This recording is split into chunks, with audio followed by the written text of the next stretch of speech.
Nous allons maintenant regarder ce qui se passe dans la dimension européenne, autour du règlement pédiatrique européen. Et donc nous allons appeler à la tribune à la fois des jeunes étudiants en droit de la faculté libre de droit de Paris et également le docteur Aurélien Racah. Mesdames, Messieurs, bonjour. Alors vous m'avez présenté comme docteur, je ne suis pas du même côté, je suis docteur en droit. Et je ne résous pas les mêmes problèmes. Donc je me présente, Aurélien Racah. Donc effectivement, je suis maître de conférence à l'Université catholique de Lille, alors qui est un peu particulière vu qu'on a un campus à Paris. Et on a une fac de droit avec des étudiantes extrêmement motivées qui sont sous la direction d'un programme qui s'appelle Licence européenne, et donc où elles sont en train de se spécialiser en droit européen. Et donc par l'intermédiaire de Madame Blanc et de son clone étudiante chez nous, Zelle Duval, ici présente, j'ai été contacté il y a à peu près une petite année, et elle m'a demandé si j'étais spécialiste du droit de l'Union européenne. J'ai répondu oui. Elle m'a demandé si je connaissais le droit de la santé. J'ai répondu oui également, mais je ne savais pas trop dans quoi je me lançais. Jusqu'au jour où on s'est rendu compte que vous étiez face à des procédures extrêmement complexes, qu'on a beau être spécialiste dans les différents domaines, que ce soit du côté médical ou du côté concernant juridique, on peut vite se perdre dans des procédures, dans un cadre procédural, que ce soit au niveau national, et on va vous le présenter au niveau européen. Donc spécialiste, oui, des procédures d'autorisation de mise sur le marché des médicaments, qui va être le sujet que l'on va vous présenter.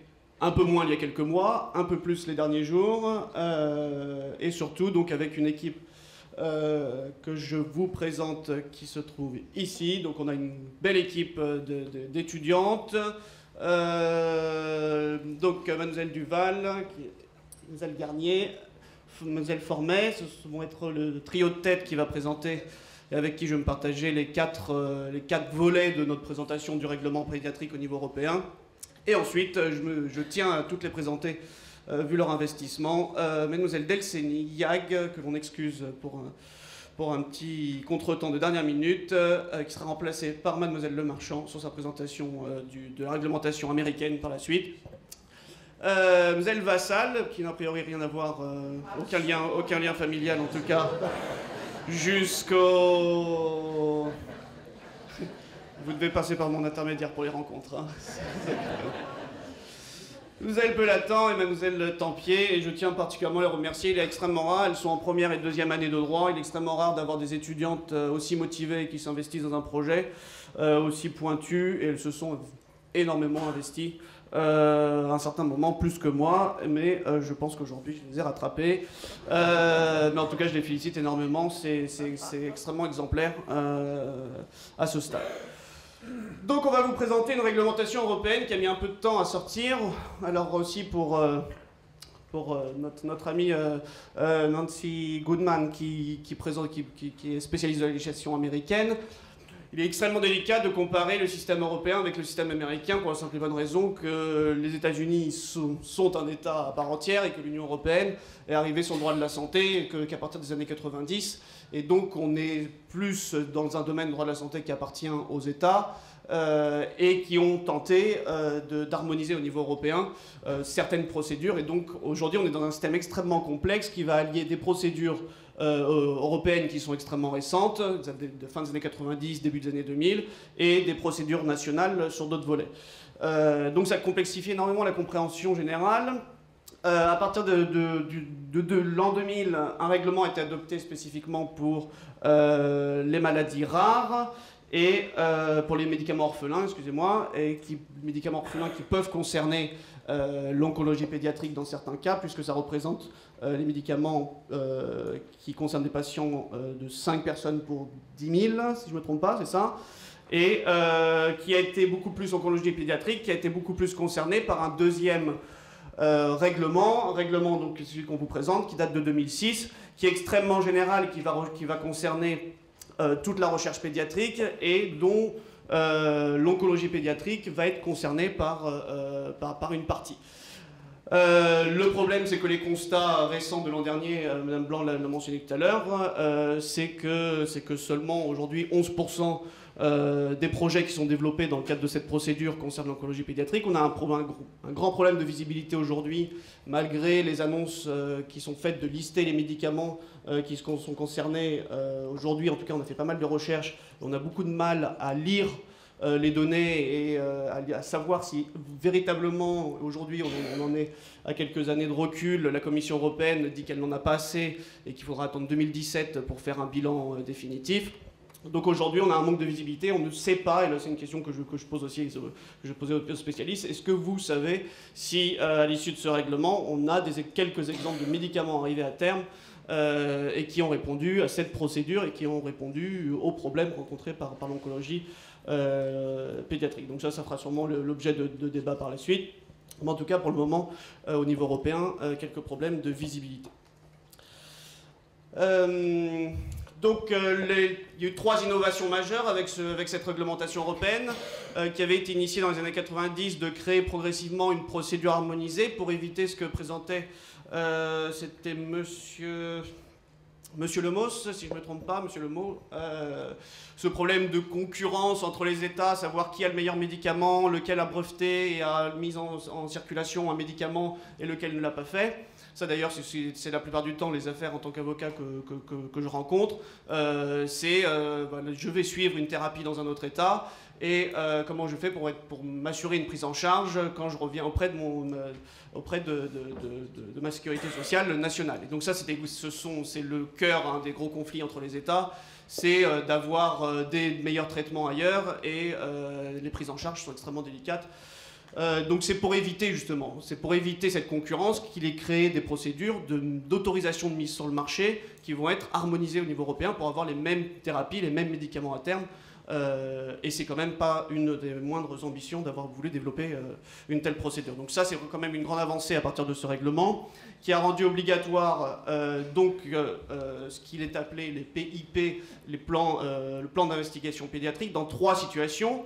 Dans toute nouvelle situation, donc de nouvelles demandes d'autorisation de mise sur le marché qui va être déposée aujourd'hui auprès de l'Agence européenne du médicament qui est basée à Londres et qui va ensuite délivrer une autorisation de mise sur le marché sur l'ensemble du territoire, il va y avoir une obligation de développer ces PIP qui sont des projets de recherche et de développement spécialisés où les recherches sur les molécules vont être développées sur les enfants. Donc ça, c'est une première obligation en cas de nouvelle demande, de modification et avec une procédure spécifique qui va être présentée ensuite par mes étudiantes, des médicaments qui seraient déjà en circulation, qui seraient hors période de brevet, mais qui voudraient se relancer sur le secteur. Et là aussi, il y a des procédures qui sont adaptées. Le problème, ce sont les 2 derniers points que vous avez à l'écran.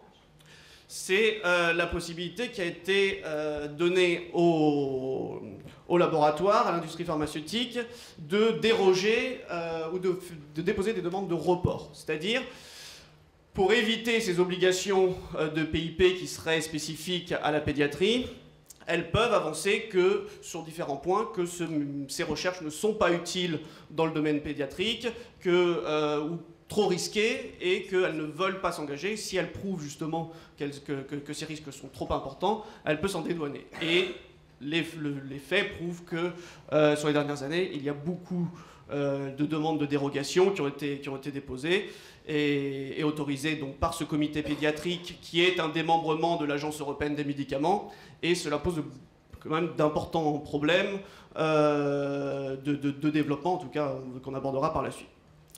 Les demandes de report vont dans le même sens, peut-être de manière moindre, dans le sens où c'est l'industrie pharmaceutique qui va demander à reporter la recherche spécialisée pour le domaine pédiatrique et va le décaler sur plusieurs années pour ne pas ralentir la recherche qui va concerner les autres secteurs. Les incitations, alors ça c'est quand même aussi un point important qu'on verra avec Madame Goodman, puisqu'aux États-Unis ils ont énormément développé les incitations financières et surtout les incitations de prorogation de durée de brevet. C'est quand même là aussi le cœur du problème. Pour inciter l'industrie pharmaceutique à investir dans le domaine, il leur faut des contreparties. Le fameux système de la carotte qu'avançait il y a quelques mois M. Vassal, c'est exactement comme ça que ça fonctionne. Il faut avoir des contreparties, il faut inciter, et donc les incitations, ça peut être par des prorogations de brevets ou par des protections supplémentaires. On reviendra là-dessus, les étudiants vont également le présenter rapidement. Donc le bilan de l'application de ce règlement, alors quand on lit le rapport de la Commission européenne, on a l'impression que c'est extrêmement positif, avec les points que vous trouvez à l'écran, qui est une augmentation des PIP qui est quand même importante, des augmentations d'essais cliniques sans spécifier si ça concerne l'oncologie ou pas, et donc on a du mal également sur ce point à savoir à quel point l'oncologie pédiatrique est concernée. Mais donc aujourd'hui, on se trouve quand même assez limité sur les incitations, sur les mesures incitatives. Et là, le travail que l'on fait, et effectivement, l'ensemble du groupe s'engage sur plusieurs années à travailler en collaboration avec vous, c'est à trouver les failles, entre guillemets, ou alors là, les points dans les différentes procédures, pour savoir où est-ce que l'on peut inciter d'autant plus l'industrie pharmaceutique à investir et à poursuivre la recherche dans ce secteur. Et évidemment, il faut distinguer complètement ces demandes d'autorisation de mise sur le marché des médicaments avec les protections des brevets. Ce sont deux systèmes parallèles. Alors les autorisations de mise sur le marché des médicaments ont été développées au niveau européen, mais le système de brevets, bien qu'il y ait l'Office européen des brevets, dépend souvent du niveau national, et donc il y a souvent un décalage non seulement entre l'autorisation qui va concerner toute l'Union européenne, voire plus, il y a un peu plus d'États qui sont concernés, et les brevets. Qui vont souvent concerner que le niveau national. Et donc il va falloir répercuter les décisions de l'Agence européenne des médicaments sur les offices nationaux des brevets pour étendre les brevets, puisqu'il y a souvent également un décalage temporel entre les autorisations de mise sur le marché et les délais de brevet. Donc voilà pour l'ensemble de la présentation générale sur ce règlement pédiatrique. On aura l'occasion de développer d'autant plus par la suite. J'introduis juste les étapes, les différentes étapes qui sont souvent, que à mon avis la plupart d'entre vous, vous les connaissez, de la molécule au médicament, comment s'effectue la recherche, donc principalement en trois étapes qui sont juridiquement encadrées à chaque niveau. On va évidemment s'attarder principalement sur le deuxième et la troisième phase, le développement préclinique qui est le test de la molécule avec les phases de toxicologie et d'études de la molécule en tant que telle, qui ne va pas concerner l'humain, mais seulement les tests en labo et les tests sur cellules et ensuite sur les animaux. Mais qui sont également, là il y a des procédures également à respecter. La deuxième phase, qui sont les phases de développement clinique avec 3 étapes qui vont être précisées par la suite. Et enfin, pour arriver à l'autorisation de mise sur le marché, c'est là dans ce cadre que les PIP doivent être développés. Donc je donne la parole à Mademoiselle Formet pour développer un petit peu plus la législation en vigueur sur les essais cliniques. Je vous remercie pour votre attention et vous souhaite une bonne après-midi. Merci. Bonjour, je m'appelle Mathilde Formet et je vais vous parler des essais cliniques. Je tiens à vous préciser que lors de nos recherches, nous n'avons pas trouvé de données spécifiques aux essais cliniques en oncologie pédiatrique. Donc en matière d'essais cliniques pédiatriques, le règlement européen de 2006 a complété une directive européenne de 2001 qui encadre les essais cliniques. Ce règlement a 2 objectifs: favoriser la coopération et éviter les répétitions d'essais cliniques pour différents plans d'investigation pédiatrique présentés par différents demandeurs qui s'exécutent selon des paramètres similaires. Donc, pour ce faire, un registre européen des essais cliniques portant sur les médicaments à usage pédiatrique a été introduit dans la base de données européenne des essais cliniques, qui s'appelle EUDRACT, pour garder trace de toutes les études pédiatriques en cours, achevées ou auxquelles il a été mis fin prématurément, menées dans l'Union européenne et hors de l'Union européenne. Le règlement insiste également sur la nécessité d'établir un réseau permettant de faire le lien entre les initiatives nationales et européennes existantes et les centres d'études. Depuis mars 2011, la base de données EUDRACT a été modifiée et mise à disposition du grand public via un site internet. Les promoteurs d'essais cliniques doivent immédiatement communiquer à l'Agence européenne des médicaments tous les résultats d'essais pédiatriques en vue de leur publication sur ce site.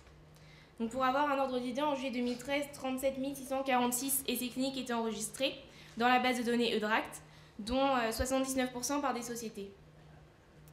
Le règlement européen reconnaît également l'importance d'adapter les médicaments à la population pédiatrique, ce qui normalement devrait donner lieu à un plus grand nombre d'essais cliniques chez cette population.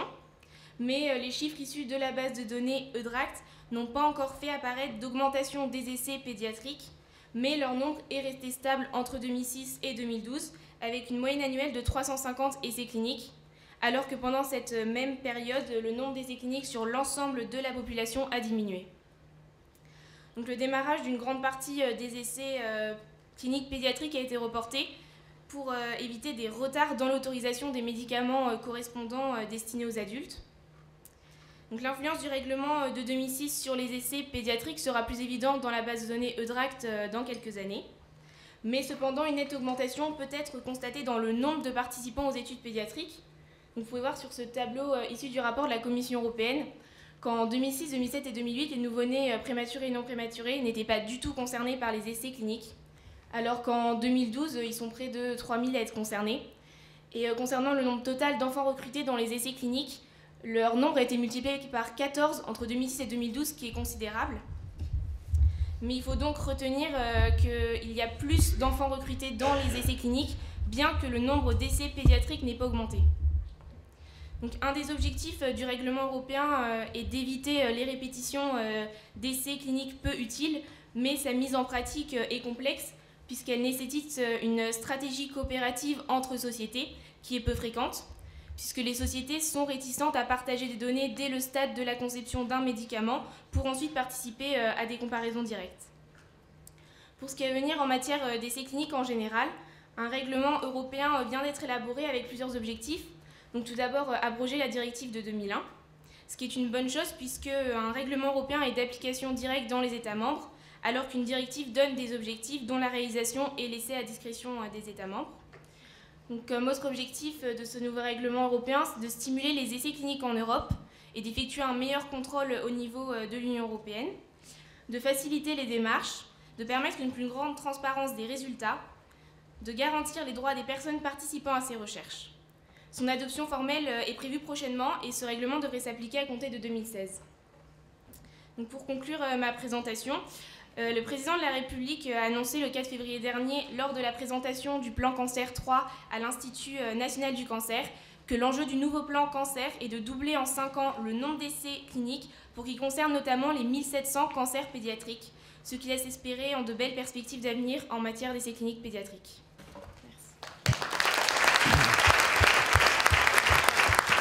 Merci beaucoup, mademoiselle. Nous allons donc entendre votre collègue, mademoiselle Garnier. Voilà, mademoiselle, sur l'étape suivante. Voilà. Donc, bonjour, je m'appelle Hélène Garnier et je vais vous présenter maintenant la troisième phase de la vie d'un médicament, qui est l'obtention d'une autorisation de mise sur le marché, AMM. Alors, il existe 3 procédures d'autorisation de mise sur le marché au niveau européen, en plus des procédures nationales qui sont spécifiques à chaque pays. Et une AMM est octroyée par donc une agence nationale. En France, c'est l'ANSM, l'Agence nationale de la sécurité des médicaments. Et au niveau européen, c'est l'Agence européenne des médicaments, EMA. Donc c'est en fonction de la procédure choisie. Donc tout d'abord, la première procédure, c'est la procédure nationale. Ça permet d'obtenir une AMM qui est valable pour un seul pays, enfin dans ce pays uniquement. Et pour faire court, c'est une procédure qui dure environ 200 jours. Ensuite, la procédure centralisée, qui est européenne, donc qui permet d'obtenir une autorisation de mise sur le marché octroyée par l'EMA, qui sera valable pour tous les pays de l'Union européenne, ainsi que l'Islande et la Norvège. Donc cette procédure implique le comité des médicaments humains, qui bénéficie de l'aide de rapporteurs et co-rapporteurs qui sont choisis parmi les pays de l'Union européenne en fonction de leur expertise dans le domaine. Et c'est une procédure qui dure entre 150 jours pour la procédure accélérée et 210 jours en moyenne. Ensuite, les procédures de reconnaissance mutuelle et décentralisée permettent toutes les deux d'obtenir une autorisation de mise sur le marché valable dans plusieurs pays à la fois, soit en étendant une AMM déjà octroyée dans un pays, soit en procédant à l'évaluation commune du médicament dès le départ. Donc la procédure de reconnaissance mutuelle dure environ 90 jours, sachant qu'elle se base sur une AMM nationale qui a déjà été octroyée, alors que la procédure décentralisée permet d'obtenir un avis en 120 jours. Donc pour ce qui est de l'oncologie pédiatrique, un règlement de 2004 prévoit l'utilisation obligatoire de la deuxième procédure, la procédure centralisée, pour les médicaments qui contiennent des nouvelles substances servant à traiter soit des maladies désignées comme orphelines, soit tout type de cancer. Donc, c'est bon. Donc je vais m'attarder sur la procédure centralisée. J'ai expliqué qu'on avait une opinion de l'EMA en 210 jours. C'est sans compter ce qu'on appelle les clock stops, qui est le délai pendant lequel qui est donné à l'applicant pour répondre aux éventuelles questions que pourra avoir le comité sur le médicament. On rajoute à ça, donc ensuite cette opinion de l'EMA est transmise à la Commission européenne qui a la charge de prendre une décision autorisant ou non la mise sur le marché. Cette décision doit être prise en 67 jours, sachant qu'il faut avoir consulté les États membres de l'Union européenne avant de la prendre. Donc ça fait un total de 277 jours, si on compte bien, et ça peut ne pas paraître très compétitif par rapport aux procédures décentralisées ou autres, et pourtant cette procédure centralisée a d'énormes avantages, c'est pour ça qu'elle a été rendue obligatoire dans ces cas-là, notamment parce qu'il n'y a qu'une seule autorité qui est compétente, donc ça fait qu'une seule application, qu'un seul dossier, et ça réduit énormément les frais de dossier pour l'applicant, et ça réduit aussi les formalités. Ensuite, l'évaluation du produit est unique, donc par un seul comité, mais elle bénéficie de l'expertise de tous les États membres de l'Union européenne qui participent à la procédure.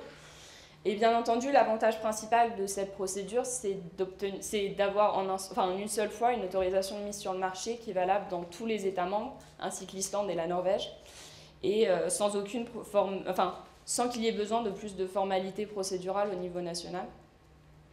Ça permet également de mettre en place un suivi de pharmacovigilance centralisé au niveau de l'EMA pour suivre le médicament une fois qu'il a été autorisé sur le marché.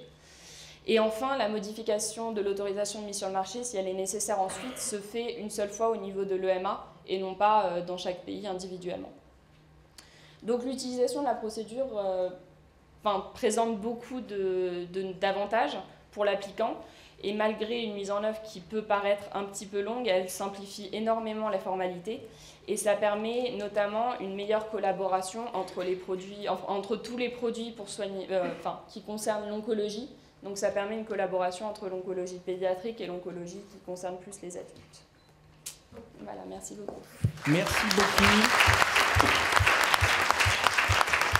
Merci Mademoiselle Garnier. Nous allons écouter enfin Mademoiselle Maëlys Duval sur l'application justement de ce règlement européen par l'industrie et les partenaires. Donc, bonjour à tous, je m'appelle Maëlys Duval. Donc, après la présentation théorique du règlement pédiatrique, je vais vous présenter son application par l'industrie pharmaceutique. Donc, le règlement pédiatrique européen de 2006 a changé le comportement de l'industrie pharmaceutique en l'obligeant à orienter une partie de la recherche de médicaments vers les pathologies de l'enfant. En effet, le règlement impose aux laboratoires pharmaceutiques de soumettre au comité pédiatrique de l'Agence européenne du médicament un plan d'investigation pédiatrique appelé PIP. Ce PIP oblige les laboratoires à étudier l'utilisation potentielle sur les enfants de tout médicament destiné aux adultes. Ce mécanisme de PIP est contraignant pour les laboratoires car c'est une condition préalable à l'octroi d'une autorisation de mise sur le marché du médicament. Le règlement prévoit un volet incitatif applicable en cas de validation du PIP par le comité. Ces incitations sont de 3 ordres. Dans le cas général, une prolongation de 6 mois du certificat complémentaire de protection, donc du brevet, ce qui améliore le retour sur investissement. Dans le cas de médicaments orphelins, une prolongation de 2 ans de l'exclusivité commerciale, ce qui est très apprécié par l'industrie. Enfin, dans le cas de médicaments ayant bénéficié d'une autorisation de mise sur le marché en vue d'un usage pédiatrique, 10 ans de protection de données et de marché supplémentaires. Mais ce mécanisme de PIP donne lieu à débat. Tout d'abord, la mise en œuvre systématique de cette procédure par le comité n'est pas toujours opportune. Par exemple, dans le cas de médicaments destinés à traiter des pathologies rares spécifiques aux adultes. En plus, la constitution d'un PIP nécessite l'engagement de moyens financiers importants, parfois en pure perte si le PIP n'est finalement pas approuvé. L'obligation de présenter un PIP n'est cependant pas absolue, puisque le comité pédiatrique peut octroyer une dérogation lorsque les recherches en pédiatrie sont jugées trop risquées, inefficaces ou inutiles. Les dérogations sont en théorie l'exception. En pratique, les laboratoires pharmaceutiques font systématiquement des demandes de dérogation pour échapper à cette nouvelle obligation. La portée pratique du règlement se trouve donc limitée dans les faits. Par ailleurs, le règlement pédiatrique européen est un dispositif d'application générale, mais qui n'est pas forcément adapté à l'oncologie. Sur une quarantaine de médicaments autorisés chez l'enfant grâce au règlement, seuls 2 concernent l'oncologie. En effet, l'oncologie pédiatrique est composée majoritairement de pathologies propres aux enfants qui sont fondamentalement différentes des pathologies pour adultes, voire qui n'existent pas chez l'adulte. Des médicaments adaptés dès l'origine à l'enfant sont nécessaires pour guérir les cancers pédiatriques. Les États-Unis ont été précurseurs dans ce domaine en adoptant une législation incitant les laboratoires pharmaceutiques à développer des médicaments pour les cancers pédiatriques. Nancy, qui vient d'arriver juste à l'instant, vous présentera ce point plus tard. De plus, les cancers de l'enfant étant des maladies rares, les investissements de recherche sont difficilement rentabilisés. L'adoption d'un budget propre à l'oncologie pédiatrique serait donc de nature à inciter davantage la recherche dans ce domaine. Donc voilà ce que nous pouvions vous dire aujourd'hui. Nous voulions vous transmettre notre travail collectif qui, compte tenu des enjeux humains, nous a mobilisés et passionnés. Je vous remercie de votre attention.